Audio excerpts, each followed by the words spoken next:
माननीय आपले सगळेच मान्यवर तर अमित शहा या ठिकाणी आता दाखल झालेले आहेत आणि ते भूमिपूजन झाल्यानंतर या नवे प्रदेश कार्यालयाचे या ठिकाणी भूमिपूजन सोहळा पार पडतोय। तर अमित शहा यांच्या उपस्थितीत हा भूमिपूजन सोहळा पार पडतोय।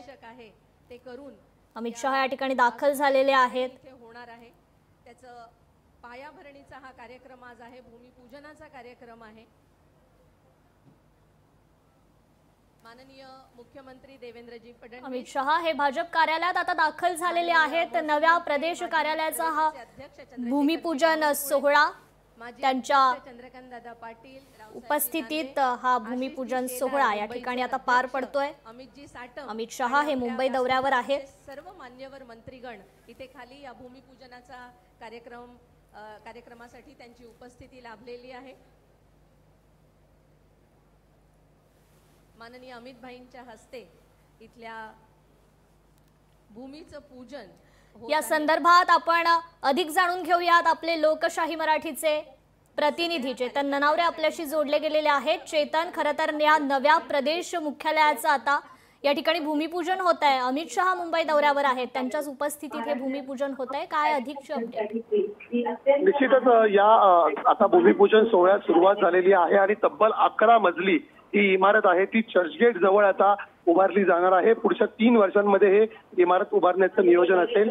या प्रदेश कार्यालयाचं महत्व म्हणजे आताही भाजपचं जे जुनं प्रदेश कार्यालय आहे त्या ठिकाणी जर मोठ्या बैठका घ्यायच्या असतील तर पुरेशी जागा भाजपकडे उपलब्ध नसते। वेगवेगळ्या सभागृहांमध्ये ही बैठक घ्यावी लागते। आता या सुसज्ज इमारतीमध्ये आपल्याला एक नवी भव्य असं सभागृह मिळणार आहे, ज्या ठिकाणी भाजपच्या महत्वाचे कार्यक्रम असतील ते पार पडतील। याशिवाय एमपी थिएटर असतील, सोशल मीडिया असेल, वॉर रूम असेल, इलेक्शन रूम असेल, अशा वेगवेगळ्या सुविधांनी युक्त अशी नवी इमारत उभारली जाणार आहे। त्यामुळे भाजपचं महाराष्ट्रातील हे नवं शक्ती केंद्र म्हणून आपल्याला ही इमारत पाहता येईल आणि एकंदरीतच या कार्यक्रमाच्या निमित्ताने कुठेतरी भाजप पुन्हा एकदा शक्तीप्रदर्शन करताना पाहायला मिळतंय। आपण पाहत आहोत पहिल्या रांगेमध्ये जे भाजपचे आजी आणि माजी प्रदेशाध्यक्ष असतील, मग त्याच्यामध्ये सध्याचे प्रदेशाध्यक्ष रवींद्र चव्हाण यांच्या सोबतच चंद्रशेखर बावनकुळे, चंद्रकांत पाटील, रावसाहेब दानवे यांना स्थान देण्यात आलेलं आहे। याशिवाय भाजपचे महाराष्ट्रातील सर्व मंत्री असतील, विधानसभा अध्यक्ष आणि सभापती असतील, त्यांनाही व्यासपीठावर विराजमान करण्यास सांगितलेलं आहे। त्यामुळे एकूणच एक जोरदार शक्ती प्रदर्शन या कार्यक्रमाच्या माध्यमातून भाजप करताना आपल्याला पाहायला मिळतंय। जी निश्चितच चेतन, खरं तर अमित शहा देखील मुंबई दौऱ्यावर आहेत, त्यांचं या पुढील नियोजन कसं असणार आहे? निश्चितच आता या कार्यक्रमामध्ये प्रमुख वक्त्यांची भाषणं होतील, ज्यामध्ये भाजपचे प्रदेशाध्यक्ष रवींद्र चव्हाण, मुख्यमंत्री देवेंद्र फडणवीस आणि केंद्रीय गृहमंत्री अमित शहा यांच्या भाषणाचा समावेश असेल आणि त्यानंतर ते पुढील कार्यक्रमासाठी दिल्लीसाठी रवाना होताना पाहायला मिळतील। आणि दुसरी महत्वाची गोष्ट म्हणजे या प्रवासादरम्यान मुख्यमंत्र्यांसोबत काही गोष्टींवरती बातचीत करण्याची शक्यता वर्तवली जात आहे आणि आता आपण एकंदरीत पाहत आहोत राष्ट्रगीताला सुरुवात होत आहे। जी निश्चितच चेतन, खरं तर अमित शहा यांच्या उपस्थितीत हा भूमिपूजन सोहळा पार पडतोय। येथीलच दृश्य आपण पाहतोय। तर भाजपच्या नव्या प्रदेश मुख्यालयाचा हा भूमिपूजन सोहळा, या भूमिपूजन सोहळ्यासाठी स्वतः अमित शहा या ठिकाणी उपस्थित झालेले आहेत। तर त्यांच्या समवेत मुख्यमंत्री देवेंद्र फडणवीस देखील आहेत, मंत्री चंद्रशेखर बावनकुळे त्या ठिकाणी उपस्थित आहेत। अनेक प्रमुख नेते या सोहळ्याला त्यांनी हजेरी लावलेली आहे। अमित शहा सध्या मुंबई दौऱ्यावर आहेत, तर त्यांच्या उपस्थितीत सध्या भाजपच्या नव्या प्रदेश मुख्यालयाचं हे भूमिपूजन होत आहे, त्यांच्या हस्ते हे भूमिपूजन होत आहे। तर भाजपचे अनेक प्रमुख नेते या सोहळ्याला उपस्थित आहेत। रवींद्र चव्हाणांच्या हस्ते खरं तर या भूमिपूजनाची पूजा करण्यात आली। त्यानंतर अमित शहा देखील त्या ठिकाणी दाखल झाले, तर त्यांच्या उपस्थितीत हा सोहळा पार पडतोय। या ठिकाणी भाजपचे अनेक प्रमुख नेते आपल्याला उपस्थित असल्याचं पाहायला मिळतंय। अमित शहा आज मुंबई दौऱ्यावर आहेत, त्यांच्या हस्ते हा भूमिपूजन सोहळा। तर या ठिकाणी अनेक प्रमुख नेते उपस्थित आहेत। केंद्रीय मंत्री मुरलीधर मोहोळ असतील, मंत्री चंद्रशेखर बावनकुळे, पंकजा मुंडे यांसह अनेक प्रमुख नेते या ठिकाणी उपस्थित आहेत. नारायण राणे उपस्थित आहेत. आज भाजप प्रदेश मुख्यालयाचं हे भूमिपूजन अमित शहांच्या हस्ते हा सोहळा या ठिकाणी पार पडतोय. अमित शहा हे भाजप कार्यालयात सध्या दाखल झालेले आहेत. तर स्थानिक निवडणुकांच्या पार्श्वभूमीवर त्यांचा हा दौरा देखील आता महत्त्वाचा समजला जातोय.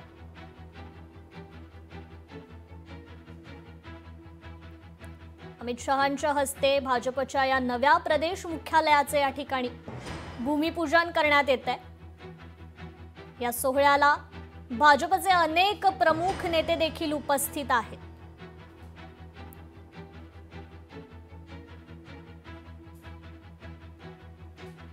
अमित शहा हे खरं तर आज मुंबई दौऱ्यावर आहेत. अनेक कार्यक्रमांना त्यांनी हजेरी लावलेली आहे आणि आता भाजपच्या नव्या प्रदेश मुख्यालयाचे या ठिकाणी त्यांच्या हस्ते भूमिपूजन करण्यात येत आहे. हा भूमिपूजन सोहळा पार पडतोय. या भूमिपूजन सोहळ्यात अनेक प्रमुख नेत्यांनी हजेरी लावलेली आहे. केंद्रीय गृहमंत्री अमित शहा यांच्या समवेत राज्याचे मुख्यमंत्री देवेंद्र फडणवीस, मंत्री चंद्रशेखर बावनकुळे, केंद्रीय मंत्री मुरलीधर मोहोळ, पंकजा मुंडे हे सर्व प्रमुख नेते देखील उपस्थित आहेत. या संदर्भात आपण अधिक अपडेट घेऊयात. आपले लोकशाहीचे प्रतिनिधी चेतन ननावरे आपल्याशी जोडले गेलेले आहेत. चेतन, खरं तर आता अमित शहांच्या हस्ते हा भूमिपूजन सोहळा या ठिकाणी पार पडतोय. काय या संदर्भातील अधिक अपडेट? निश्चितच गुरुपास सकाळी भाजपचे प्रदेशाध्यक्ष रवींद्र चव्हाण यांनी या ठिकाणी पूजा अर्चना करून या कार्यक्रमाची सुरुवात केलेली होती आणि आता मुख्य कार्यक्रम जो भूमिपूजनाचा आहे त्याला सुरुवात होत आहे. आणि या कार्यक्रमामध्ये आता अमित शहा यांचा स्वागत समारंभ पार पडत आहे. भाजप प्रदेशाध्यक्ष आणि मुंबईचे अध्यक्ष असे दोघेही म्हणजे रवींद्र चव्हाण आणि अमित साटम यांच्या हस्ते हा सत्कार समारंभ पार पडेल. दुसरी महत्वाची गोष्ट म्हणजे एकंदरीतच एक सुसज्ज असं कार्यालय आता भाजप या ठिकाणी करत आहे आणि दिल्लीच्या पार्श्वभूमीवरती हे सुसज्ज आणि अत्याधुनिक असं कार्यालय काम करताना आपल्याला पाहायला मिळेल. अर्थातच 2029 मध्ये भाजपने स्वबळाची लढाई ची तयारी सुरू केल्याची चाचपणी म्हटलं जात होतं आणि त्याची ही सुरुवात म्हटली जाते. कारण एकंदरीतच जर राज्यामध्ये एक हाती सत्ता घ्यायची असेल तर तशी यंत्रणा तशी संघटना राज्यभर विस्ताराची गरज आहे आणि म्हणूनच हे मध्यवर्ती कार्यालय आहे त्यातून ही यंत्रणा उभारण्याचा मानस भाजपमधून आता व्यक्त केला जातोय. कमळाची प्रतिकृती देऊन आता अमित शहा यांचं स्वागत करण्यात आलेलं आहे. आता मुख्यमंत्री यांचं स्वागत केलं जाईल. एकंदरीतच देवेंद्र फडणवीस यांच्या नेतृत्वामध्ये महाराष्ट्रामध्ये 2029ला भाजपकडून कुठेतरी स्वबळाची चाचपणी करण्यास सुरुवात झालेली आहे आणि म्हणूनच या कार्यालयामध्ये आपण पाहत आहोत की कोर कमिटीसाठी एक वेगळा कक्ष निर्माण करण्यात येणार आहे. याशिवाय माध्यमांसाठी एक वेगळी सुसज्ज अशी यंत्रणा या ठिकाणी असेल. तिसरी महत्वाची गोष्ट संपूर्ण राज्यामध्ये जर संपर्क करायचा असेल तर एक अत्याधुनिक असं कॉल सेंटर देखील या इमारतीमध्ये आपल्याला पाहायला मिळणार आहे आणि म्हणूनच आपण जी 11 मजली इमारतीची चर्चा करत होतो त्याच्यामध्ये यापुढे सर्व सुविधायुक्त असं एक कार्यालय असेल जेणेकरून संपूर्ण यंत्रणा ज्यावेळी राज्यामध्ये कुठल्याही निवडणूक राबवायची असेल त्यावेळी एकाच ठिकाणाहून कार्यरत ठेवता येईल. परिणामी आता या इमारतीच्या बांधकामाकडे सर्वांचं लक्ष असेल. पुढच्या 3 वर्षामध्ये ही सुसज्ज इमारत तयार झाल्यानंतर भाजप कशा प्रकारे या यंत्रणेचा वापर करताय हे पाहणं महत्वाचं असेल. निश्चितच चेतन, खरं तर या भूमिपूजन सोहळ्यावरून विरोधकांनी मात्र टीका केलेली आहे. खासदार संजय राऊत असं म्हणालेले आहेत, मुंबईतलं मराठी भाषा भवन रखडलंय, अतिवृष्टीग्रस्त शेतकऱ्यांच्या मदतीची फाईल सरकार दरबारी पडून आहे, मात्र भाजप कार्यालयासाठी वेगाने सूत्र हललेली आहेत, अशी टीका खासदार संजय राऊतांनी केली होती. निश्चितच कृपा राजकीय आरोप प्रत्यारोप हे होतच असतात. मात्र या कार्यालयाच्या भूमिपूजनाच्या ठिकाणची जागा जी आहे तिथे जर पार्श्वभूमी जाणून घेतली तर बऱ्याच वर्षांपासून भाजपकडून हे प्रयत्न सुरू होते. यासाठी तब्बल 90 कोटीहून अधिक रक्कम सुद्धा भाजपने आता भरलेली आहे. जे एकनाथ डेव्हलपर्स आहेत त्यांच्याकडून ही जागा हस्तांतरित करण्यात आलेली आहे आणि त्यासाठी आवश्यक सर्व कागदपत्रांची पूर्तता केल्याचं भाजपचं म्हणणं आहे. परिणामी या जागेवरतून निश्चितच आता ठाकरे गटाकडून जरी टीकेची जोड उठवली जात असली तरीही कुठेतरी ही जागा हस्तांतर करताना संपूर्ण कागदपत्रांची पूर्तता केली असून ती ऑनलाईन त्यांच्या व्यासपीठावर देखील उपलब्ध असल्याचा दावा आता भाजपकडून केला जात आहे. परिणामी आता प्रदेशाध्यक्ष रवींद्र चव्हाण या कार्यालयासंदर्भात आणि या भूमिशोधनासंदर्भात अधिक मार्गदर्शन करताना पाहायला मिळतील. जी, निश्चितच चेतन, खरं तर आता या सोहळ्याला सुरुवात होतीये. अनेक महत्त्वाच्या नेत्यांची भाषणं देखील या ठिकाणी होतील. असेच आपण तुम्ही आमच्याशी जोडून राहा. तुमच्याकडून अधिक अपडेट आम्ही घेतच राहू.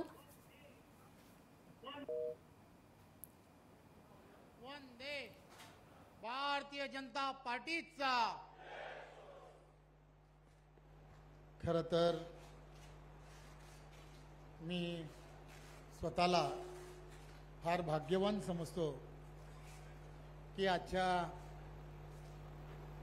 या महाराष्ट्र प्रदेशाच्या नवीन अशा कार्यालयाच्या भूमिपूजन सोहळ्यामध्ये खरं तर गेली वर्षानुवर्षाची पक्षाची असणारी फार मोठी अशी मांदियाळी आहे आणि त्या मांदियाळीचा एक भाग म्हणून मलाही एक कार्यकर्ता म्हणून या पक्षाचं अध्यक्ष म्हणून मला जबाबदारी मिळाली आणि म्हणून आजचा हा दिवस आणि या दिवसाच्या निमित्ताने मला हा कार्यक्रम आणि या कार्यक्रमामध्ये विशेष लक्ष देता आलं.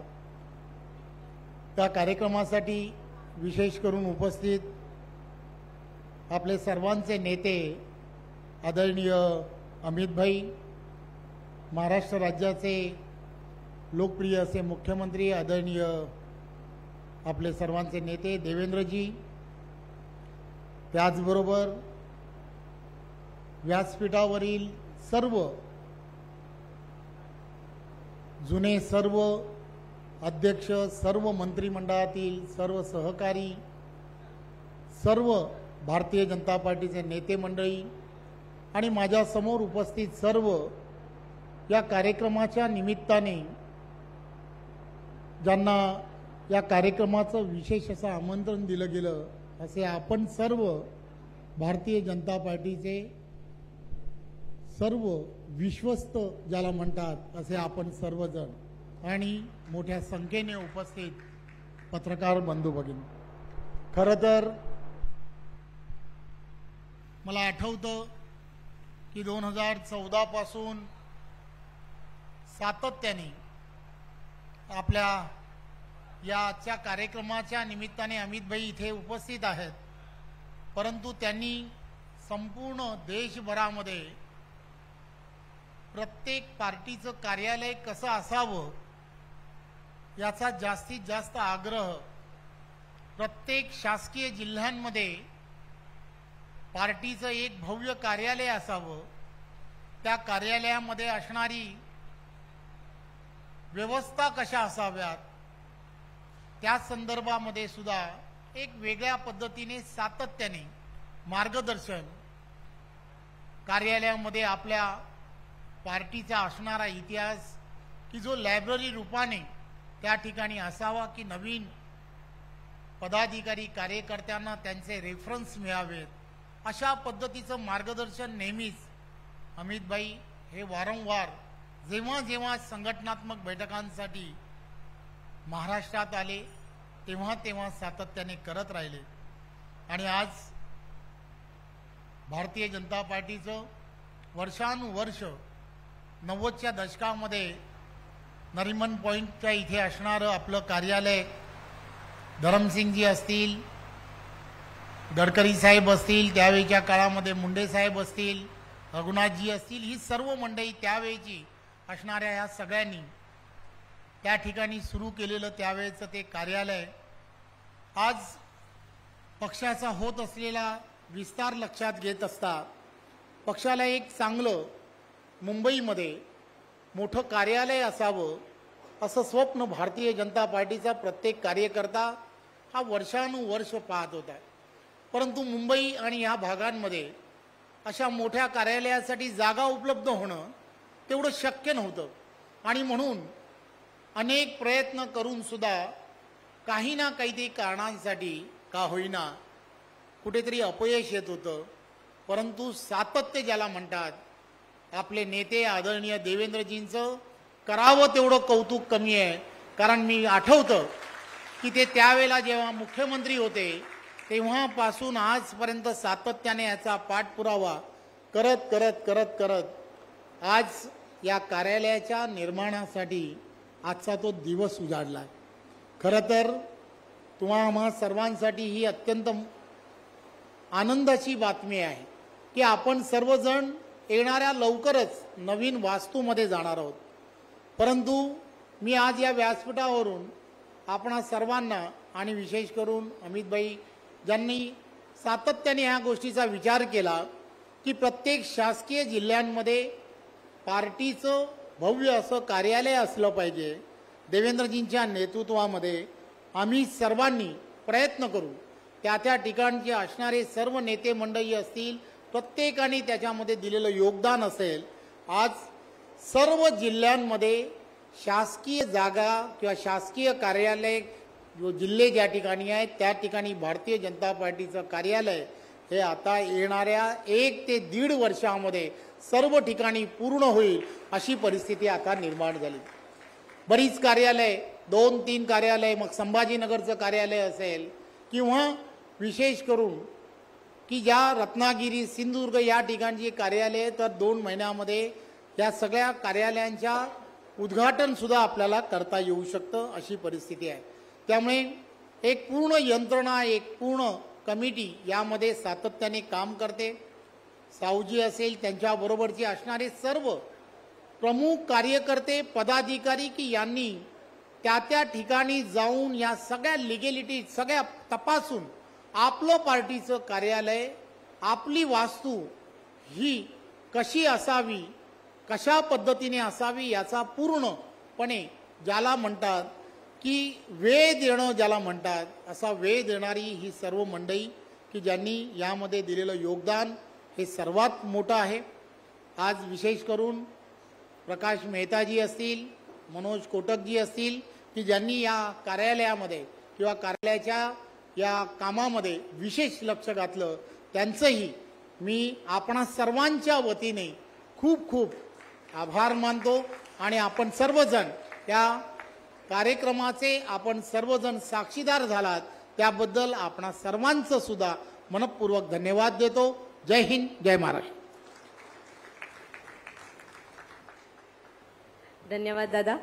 आणि आता मी ज्यांच्या नेतृत्वामध्ये केवळ महाराष्ट्राच्या सत्तेचीच घोडदौड नाही झाली तर संघटनेला देखील मजबूती आणि संघटनेने देखील एक उंची गाठली असे आपल्या सगळ्यांचे लाडके देवाभाऊ अर्थात या महाराष्ट्राचे लाडके मुख्यमंत्री माननीय देवेंद्रजींना विनंती करते की त्यांनी आपल्याला संबोधित करावं.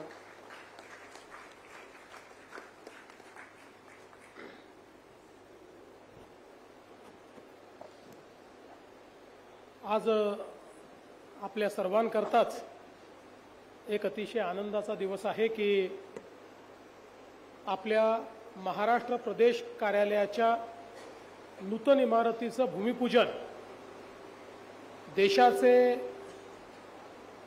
गृहमंत्री आणि ज्यांच्या कणखर नेतृत्वामध्ये भारतीय जनता पार्टी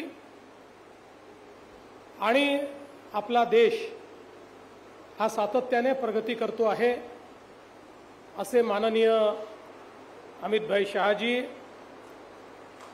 आपले अध्यक्ष रवी चव्हाणजी, मुंबईचे अध्यक्ष अमित साटमजी, सन्माननीय चंद्रकांत दादा पाटील, चंद्रशेखरजी बावनकुळे, आशिषजी सेलार, पंकजाताई मुंडे, रावसाहेब पाटील दानवे, राहुलजी नार्वेकर, नारायणरावजी राणे, रामभाऊ शिंदे, मुरलीधरजी मोहोळ, राधाकृष्ण विखे पाटीलजी, गिरीश महाजनजी, अतुल सावेजी, मंगलप्रभात लोढाजी, जयकुमार गोरेजी, आकाश फुंडकरजी, अशोक उईकेजी, राजेश पांडेजी, माधवीताई नाईक, प्रवीण दरेकरजी, विक्रांत पाटीलजी, संजय सावकारेजी, ॲडव्होकेट उज्ज्वल निकमजी, मनोज कोटकजी, या ठिकाणी समोर बसलेले देखील सर्व भारतीय जनता पक्षाचे सन्माननीय पदाधिकारी कार्यकर्ते, अनेक आपले जुने कार्यकर्ते देखील या ठिकाणी उपस्थित आहेत.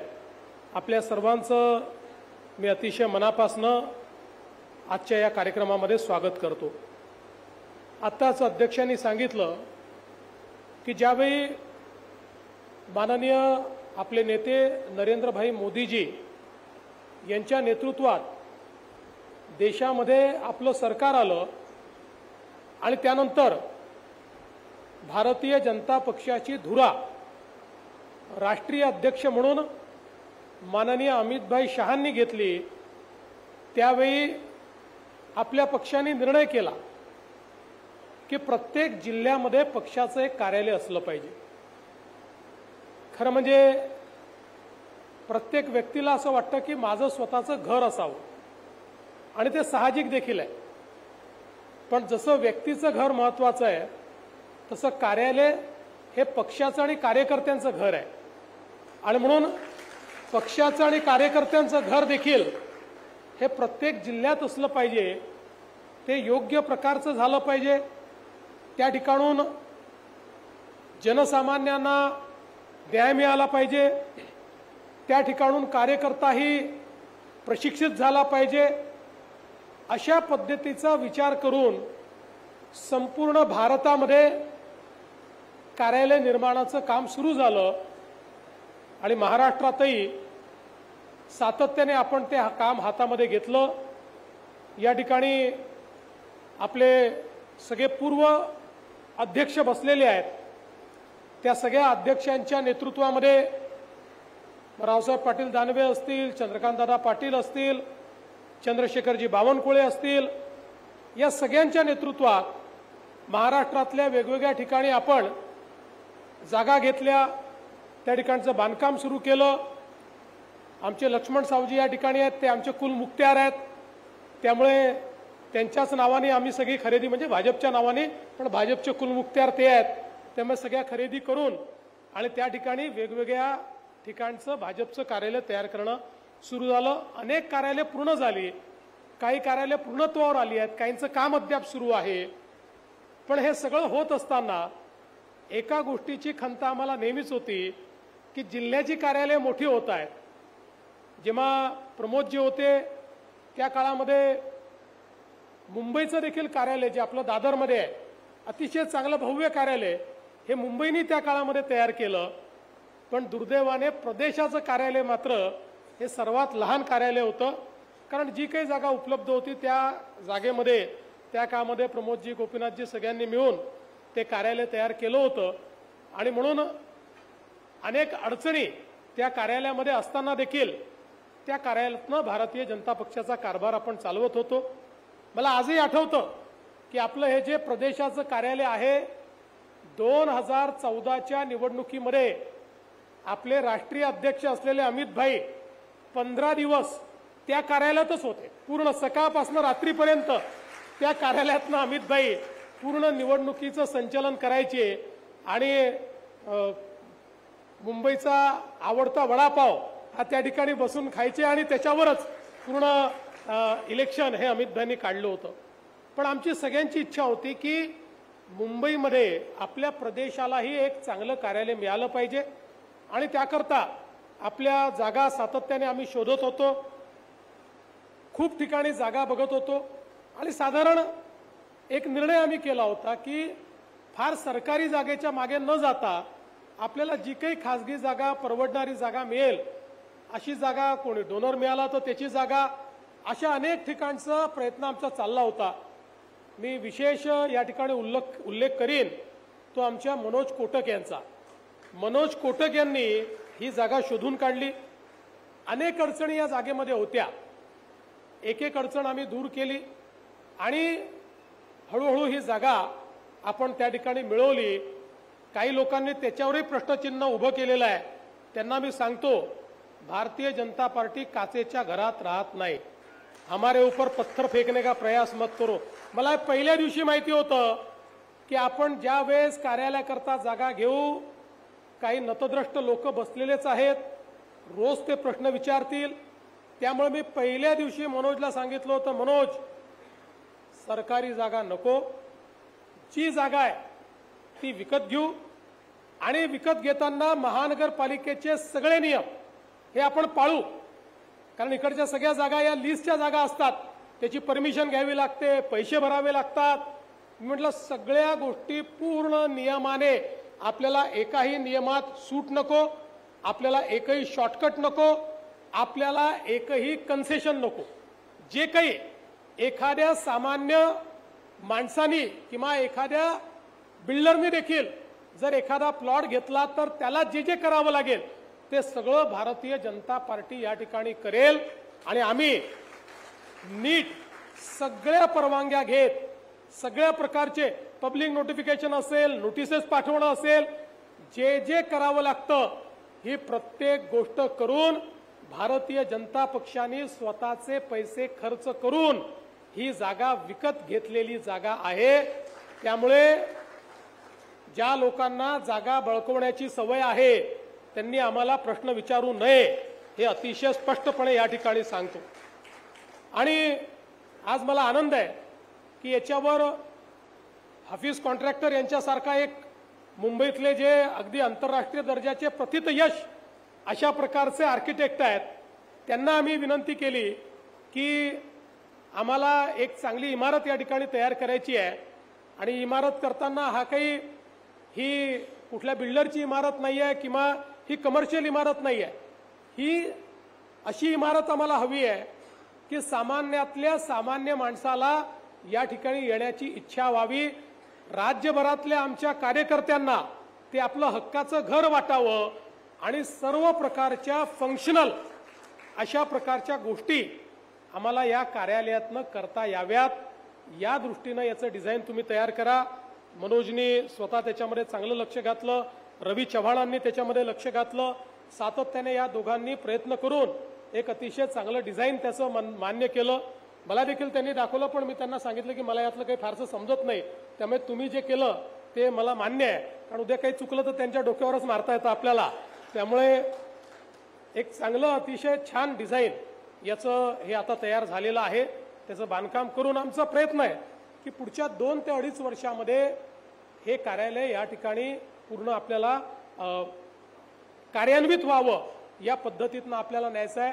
कुठलाही बडेजाव याच्यामध्ये नाही आहे. तर चांगलं कमीत कमी मेंटेनन्सचं पण चांगल्यातल्या चांगल्या फंक्शनॅलिटीचं कार्यालय या ठिकाणी आपण तयार करतो. आम्ही आवश्यकतेपेक्षा जास्त पार्किंग ठेवलेलं आहे. आम्ही हेही सांगितलं हाफिज कॉन्ट्रॅक्टर यांना की जे काही कॉर्पोरेशनचे नियम असतील त्यापेक्षा जास्त पार्किंग आम्हाला हवं आहे. आमच्या गाड्या बाहेर राहणार नाही, आम्ही कुठला नियम तोडणार नाही. त्यामुळे चांगलं पार्किंगची व्यवस्था त्याच्यामध्ये केली आहे. सगळ्या प्रकारच्या नियमांचं पालन करून, आणि हेही मी सांगून देतो की आमच्याकडे याहीपेक्षा जास्त FSI असताना देखील तो पूर्ण न वापरता आम्ही जेवढं आवश्यक आहे तेवढाच FSI या ठिकाणी वापरून आणि अशा प्रकारची इमारत तयार करण्याचा निर्णय घेतलेला आहे. मला या गोष्टीचा विशेष आनंद आहे की ज्यांच्या नेतृत्वामध्ये या संपूर्ण भारतामध्ये भारतीय जनता पक्षाने आपलं स्वतःचं कार्यालय करायचा निर्धार केला ते अमितभाई शहा हे आज याचं भूमिपूजन करतायत. आम्ही त्यांना विनंती केली आणि अमितभाईंनी 1 मिनिटात आम्हाला होकार दिला आणि त्यांनी सांगितलं की मी निश्चितपणे या भूमिपूजनाकरता येईल, आणि आज ते आले. खरं म्हणजे मी असं म्हणेन की हे जे कार्यालय आहे हे आपल्या सगळ्यांच्या स्वप्नातलं कार्यालय आहे आणि मंचासमोरच्या आणि मंचावरच्या सगळ्या लोकांचा सामूहिक प्रयत्न आहे की ज्या प्रयत्नातनं आज हे कार्यालय आपण साकारतो आहोत. अर्थातच आता हे बांधकाम करत असताना तुम्हाला कोणालाही आम्ही सोडणार नाहीये. तुम्हाला सगळ्यांना या कार्यालयाकरता जो काही समर्पण निधी आहे तो सगळ्यांना द्यायचाच आहे, तो जमाही आपल्याला करायचा आहे. त्याच्यामुळे आपापल्या परीनं आपल्याला जे योग्य वाटतं तो समर्पण निधी जास्तीत जास्त हा सगळ्या कार्यकर्त्यांनी या कार्यालयाच्या बांधकामाकरता द्यावा अशा प्रकारचं आव्हान आपल्याला करतो. आणि पुन्हा एकदा माननीय अमितभाईंचं अतिशय मनापासनं या ठिकाणी स्वागत करतो, त्यांचे आभार मानतो. आपल्या सगळ्या आपले अध्यक्ष, आपले पूर्व अध्यक्ष, आपले मुंबईचे अध्यक्ष, पूर्व अध्यक्ष, सर्व आमचे मंत्रिमंडळातले सहकारी, सगळे आपले नेते, या सगळ्यांचे अतिशय मनापासनं या ठिकाणी आभार मानतो आणि माझं बोलणं संपवतो. धन्यवाद. जय हिंद, जय महाराष्ट्र.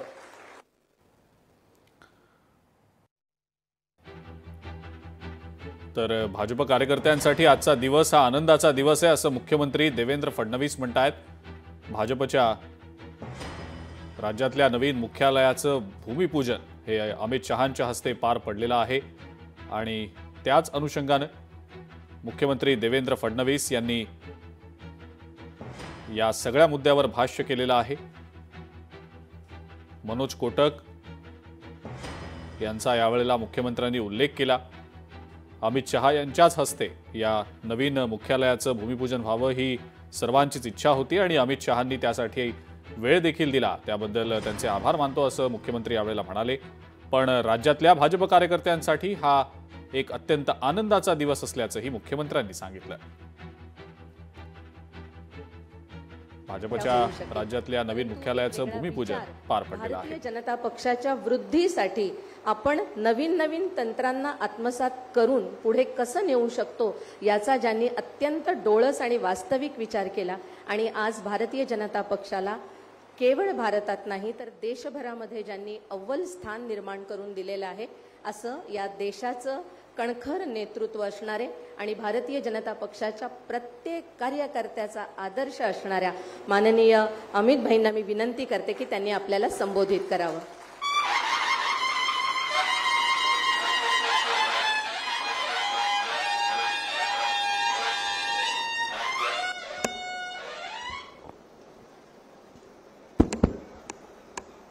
मेरे साथ बोलिए, भारत माता की। मंच पर उपस्थित महाराष्ट्र प्रदेश भारतीय जनता पार्टी के अध्यक्ष महोदय, महाराष्ट्र के यशस्वी और लोकप्रिय मुख्यमंत्री श्रीमान देवेंद्र फडणवीस जी, मंच पर बैठे हुए महाराष्ट्र और मुंबई भारतीय जनता पार्टी के पूर्व अध्यक्ष, राज्य सरकार के वरिष्ठ मंत्रीगण, उपस्थित सभी प्रमुख कार्यकर्ता, आप सभी को मनपूर्वक मैं प्रणाम करना चाहता हूं। जब मैं यहां आया हूं और ऐसे शुभ मौके पर आया हूं, तब छत्रपति शिवाजी महाराज और पुण्य श्लोक अहिल्याबाई की स्मृति को भी प्रणाम कर मेरी बात की शुरुआत करना चाहता हूं। मित्रों, आज हम सभी भारतीय जनता पार्टी के कार्यकर्ताओं के लिए और विशेषकर महाराष्ट्र भारतीय जनता पार्टी के कार्यकर्ताओं के लिए बड़ा शुभ दिन है, क्योंकि आज महाराष्ट्र प्रदेश भाजपा अपने नए कार्यालय का भूमि पूजन कर इतिहास में एक नई शुरुआत करने जा रहा है। जब से हमारी पार्टी की स्थापना हुई तब से 1950 से लेकर 2025 तक भारतीय जनता पार्टी के हर छोटे मोटे कार्यकर्ता से लेकर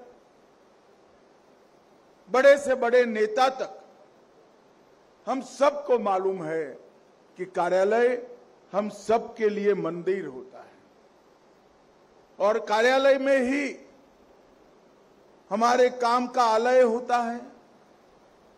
कार्यालय में ही हमारे पार्टी के सिद्धांत संरक्षित और संवर्धित होते हैं।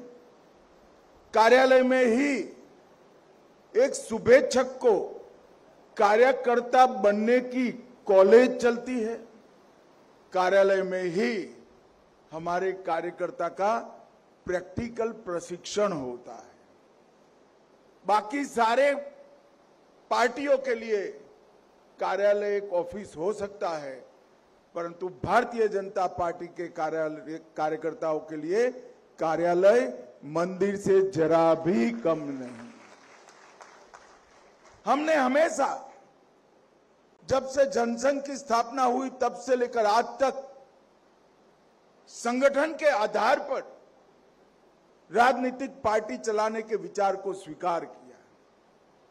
हमने हमेशा सिद्धांत के आधार पर हमारी नीतियों को गढ़ा है और हमने हमेशा भारत और भारत के लोगों के हित के लिए कड़े से कड़े संघर्ष भी किए। ये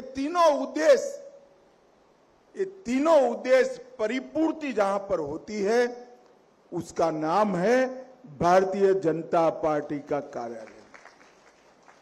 और मैं प्रदेश अध्यक्ष जी, देवेंद्र जी, सभी पूर्व अध्यक्ष और महाराष्ट्र भर के सभी कार्यकर्ताओं को मनपूर्वक साधुवाद देना चाहता हूं, क्योंकि अब महाराष्ट्र में बीजेपी पार्टी, भाजपा, ये किसी बैसाखी के आधार पर नहीं चलती, अपने बूते पर खड़ी। भारत की राजनीति में जिस तरह से भारतीय जनता पार्टी का अस्तित्व और भारतीय जनता पार्टी के सिद्धांत एक अमिट स्थान रखते हैं, उसी तरह से अब महाराष्ट्र में भी भारतीय जनता पार्टी महाराष्ट्र के राजनीतिक क्षेत्र के एक मजबूत हस्ताक्षर है, इसमें कोई ना नहीं बोल सकता। और ऐसी पार्टी के प्रदेश कार्यालय का निर्माण लगभग मैं तो बिल्डिंग देखकर अध्यक्ष जी को अभिनंदन देना चाहता हूं। 55,000 स्क्वायर फुट का एक कार्यालय जिसमें लाइब्रेरी भी है, 6 मीटिंग रूम भी है, कॉन्फ्रेंस रूम भी है, 400 सीट का ऑडिटोरियम भी है, और सबसे विशेष प्रदेश अध्यक्ष का ऑफिस तो है ही है, मुख्यमंत्री का भी ऑफिस बनाया है, जो हमेशा मुख्यमंत्री जी को याद कराएगा कि महाराष्ट्र का मुख्यमंत्री एक कार्यालय से ही चुनकर महाराष्ट्र शासन की धुरा संभालता। Multi level basement parking, medical centre, reception, waiting lounge और मेरे जैसे कार्यकर्ताओं के रहने के लिए मैंने देवेंद्र जी को कहा है 3-4 कमरे भी जरूर बनाना भैया, जिससे हमारे कार्यकर्ता कार्यालय में रह पाए। मित्रों, मुझे बहुत आनंद है कि महाराष्ट्र प्रदेश भारतीय जनता पार्टी न केवल महाराष्ट्र में मजबूत हुई, महाराष्ट्र प्रदेश भाजपा ने अपनी परंपराओं को भी याद रखा है और इस स्मरण को अपनी कृति से साबित करने का भी काम किया है। यही भूमि है जब जनसंघ के जनता पार्टी के विलय के बाद भारतीय जनता पार्टी बनी 1980 में, तब अटल जी ने कहा था अंधेरा छटेगा, कमल खिलेगा। और मित्रों, आज देखिए वो 1980 से 96 में ही हम हमारे प्रधानमंत्री अटल जी को प्रधानमंत्री बनते हुए देखे, और 11 साल से लगातार 3 बार चुनकर नरेंद्र मोदी जी भारत के प्रधानमंत्री बने। एक प्रकार से करीब 18 साल तक भारत का नेतृत्व भारतीय जनता पार्टी के कार्यकर्ताओं ने किया है। भारत का प्रधानमंत्री भारतीय जनता पार्टी का नेता बना है। ये हम सब के लिए बड़े गौरव की बात है। मगर इस क्षण पर मैं जनसंघ के लेकर आज तक जो इन कार्यकर्ताओं ने एक कठिन पथ को पार करने का काम किया, जिन नेताओं ने जबरदस्त अभाव के बीच में काम कर पार्टी की मजबूत नींव डालने का काम किया, पार्टी के विचारों के वटवृक्ष के बीज को बोने का काम किया, और बीज से लेकर वटवृक्ष तक वो पौधा खड़ा हो जाए, बड़ा वटवृक्ष बने, तब तक अपने पसीने से सींचने का काम किया। वो सभी कार्यकर्ता नेताओं को हम सब की ओर से मैं मनपूर्वक प्रणाम करना चाहता हूं। मित्रों, भारतीय जनता पार्टी, मुझे भी पार्टी का अध्यक्ष बनने का मौका मिला है। आज मीडिया के लोग यहां बैठे हैं, मैं उनको बताना चाहता हूं कि भारत में एकमात्र राजनीतिक दल ऐसा है जिसका नाम भारतीय जनता पार्टी है, जहां बूथ का अध्यक्ष पार्टी का राष्ट्रीय अध्यक्ष बन सकता है। और मैं उसका उदाहरण हूं। 1981 में मेरी भारतीय जनता पार्टी की यात्रा एक बूथ के अध्यक्ष से हुई थी और ये पार्टी ने मुझे ये महान पार्टी का राष्ट्रीय अध्यक्ष बनने का मौका दिया था। यही बताता है कि हमारी पार्टी परिवारवाद के आधार पर नहीं चलती। हमारी पार्टी लोकतांत्रिक मूल्यों के आधार पर जो परिश्रम करता है, पार्टी के सिद्धांतों पर आगे बढ़ता है, जिसके अंदर परफॉर्मेंस करने की ताकत है, वो ही इस पार्टी में बड़ा नेता बन सकता है मित्रों। और हमने ये सिद्ध कर रख दिया कि परिवारवादी पार्टियों की पॉलिटिक्स इस देश में नहीं चलेगी। पॉलिटिक्स ऑफ परफॉर्मेंस ही देश का नेतृत्व आगे संभालेंगे। और मोदी जी इसका उत्कृष्ट उदाहरण है। एक गरीब चाय वाले के घर में पैदा हुआ गरीब बालक अपने त्याग, समर्पण, सेवा और देशभक्ति के आधार पर इस देश का प्रधानमंत्री बनता है और 3-3 बार प्रधानमंत्री बनने का सौभाग्य मिलता है। यही बताता है कि लोकतांत्रिक पार्टी में हमारा विश्वास कितना दृढ़ है।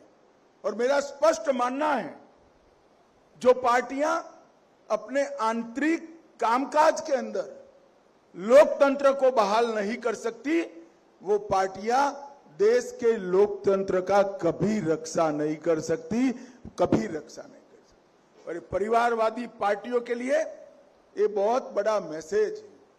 मित्रों, आज महाराष्ट्र भारतीय जनता पार्टी अपने नूतन कार्यालय का भूमि पूजन कर रहे उस वक्त जो बचा कुछा काम बाकी है जिला मुख्यालयों का, मेरा अध्यक्ष जी और देवेंद्र जी से अनुरोध है कि 2026 दिसंबर तय कर लो, महाराष्ट्र के 100% जिलों में भारतीय जनता पार्टी का कार्यालय बनाना चाहिए। लगभग 660 संगठनात्मक जिले, मैं नॉर्थ ईस्ट के छोटे जिलों को बात कर कहता हूं, इसमें से 397 जिलों में हमारा कार्यालय हो चुका है और 90 में काम चालू है। तो लगभग देश भी 100% की दिशा में आगे बढ़ रहा है।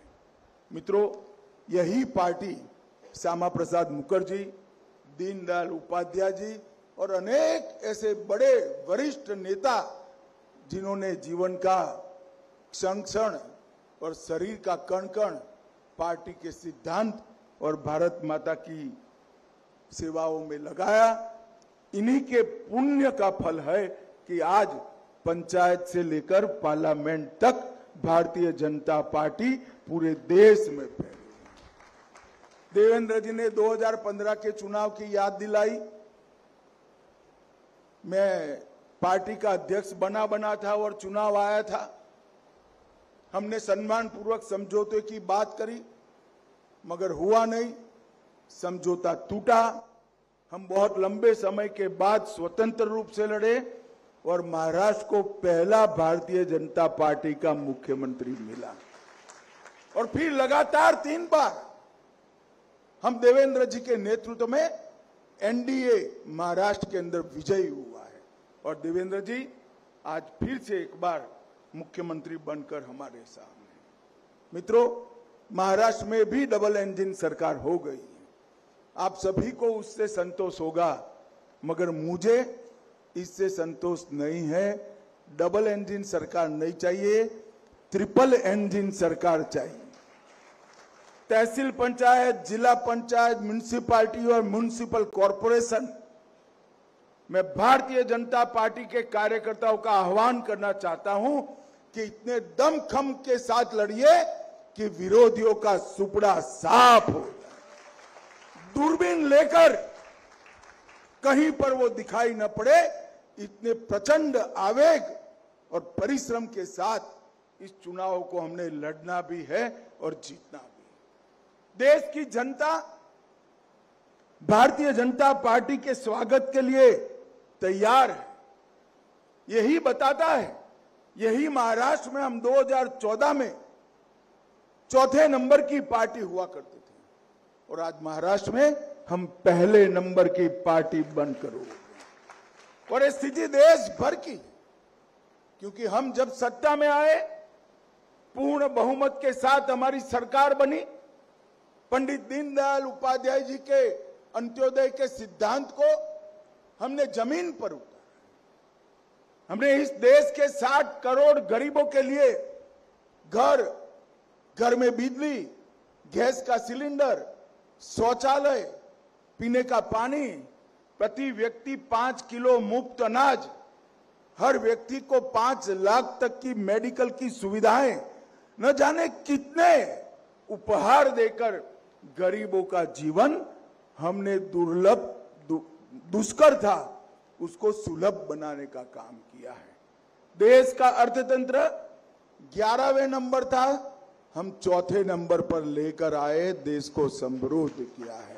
और मित्रों, देश को सुरक्षित करने का काम भी भारतीय जनता पार्टी के नेता नरेंद्र मोदी के नेतृत्व में। देश पर जितने भी बड़े आतंकवादी हमले हुए, करने वाले और कराने वाले दोनों को दंडित करने का काम भारत के सीमा की सुरक्षा करने वाले जवानों ने। और इसका बहुत रिसेंट नजदीक के भूतकाल का उदाहरण है ऑपरेशन सिंदूर। पहलगांव में हमारे निर्दोष यात्रियों को धर्म पूछकर मारा था। हमने धर्म पूछे बगैर जहां वो छिपे थे वहां जाकर पाकिस्तान के घर में घुसकर सफाया किया। और ऑपरेशन महादेव ने वो कांड करने वालों को भी उनकी गति की ओर आगे बढ़ाया। करने वाले भी गए, कराने वाले भी गए और पूरी दुनिया में एक संदेश गया कि भारत की सीमा और सेना इसके साथ छेड़खानी नहीं करते, वरना नतीजे भुगतने पड़ते। मित्रों, कई सारे नए विकास के आयाम मोदी जी ने गढ़े हैं। मैं तो आश्चर्यचकित हूं। आज ही हमारी दरियाई व्यापार की पूरे दुनिया भर के सभी सेक्टर की एक बहुत बड़ी समिट की शुरुआत हुई। सिर्फ हमारे पोर्ट और पोर्ट से संलग्न सारी इंडस्ट्री का जो विकास हुआ है वो देखते हैं तो भी आंखें चकाचौंध हो जाती है। परंतु इसके साथ साथ हम विचारधारा के आधार पर चलने वाले पार्टी, सांस्कृतिक राष्ट्रवाद के आधार पर हम देश को आगे बढ़ाने का प्रण लेकर चले हुए लोग हैं। हमारे कई वादे 1950 से थे। हम 1950 से मानते थे कि अयोध्या में जहां राम भगवान का जन्म हुआ था वहां भव्य राम मंदिर बनना चाहिए। और मित्रों, वो काम भी नरेंद्र मोदी सरकार ने 2019 में पूरा किया। हम मानते थे कि धारा 370 देश की एकता और अखंडता के खिलाफ एक चैलेंज है। आतंकवादियों का वैचारिक पोषण करने के लिए ही धारा 370 हमेशा प्रेरित रहती है। वो धारा 370 को भी खत्म कर दिया। मित्रों, सीए भी लाए, ट्रिपल तलाक भी समाप्त हो गया और कुछ राज्यों ने कॉमन सिविल कोड की शुरुआत भी कर रही है। हमारे सारे वैचारिक मुद्दे मोदी जी के नेतृत्व में इस 11 साल में हमें समाप्त करें। अब आगे हमारे सामने लक्ष्य है कि 2047 में एक आत्मनिर्भर और पूर्ण विकसित भारत की रचना करना। ऐसा भारत जो आजादी की जब शताब्दी मनाई जाए तब पूरे विश्व के अंदर हर क्षेत्र में भारत सर्वप्रथम हो, ऐसा भारत का निर्माण करने के लिए आगे बढ़ना है। हमारे पुरखों ने ये पार्टी यहां पर लाकर हमें सौंपी है। हमारी जिम्मेदारी है कि आने वाली पीढ़ियां भी सिद्धांत के आधार पर राजनीति करने वाली हो। इसकी निर्मिति करने की, वो पीढ़ियों की निर्मिति करने की जिम्मेदारी हमारी है। और मैं मानता हूं आज जिस कार्यालय का भूमि पूजन हुआ है वो महाराष्ट्र प्रदेश भारतीय जनता पार्टी का नया कार्यालय आने वाली पीढ़ियों तक, आने वाली कई पीढ़ियों तक, देश की आजादी की शताब्दी तक ऐसे ही देव दुर्लभ कार्यकर्ताओं का सृजन करती रहेगी। इसका मुझे विश्वास है। मंच पर बैठे हुए पूरा नेतृत्व और हमारे सामने बैठे हुए प्रतीकात्मक रूप से बैठे हुए लाखों कार्यकर्ताओं के प्रतिनिधि को मनपूर्वक मैं बधाई देता हूं, अभिनंदन देना चाहता हूं और आप सभी को प्रणाम कर मेरी वाणी को विराम देता हूं। वंदे मातरम। तर केंद्रीय गृहमंत्री अमित शहा यांनी आपल्या भाषणामध्ये अनेक मुद्दे मांडलेले आहेत। घराणेशाहीचं राजकारण करणारे राजकारणात टिकणार नाहीत असं अमित शहांनी म्हटलेलं आहे। आगामी निवडणुकीमध्ये विरोधकांचा सुपडा साफ करा असं सुद्धा अमित शहांनी भाजपच्या कार्यकर्त्यांना आणि पदाधिकाऱ्यांना सांगितलेलं आहे।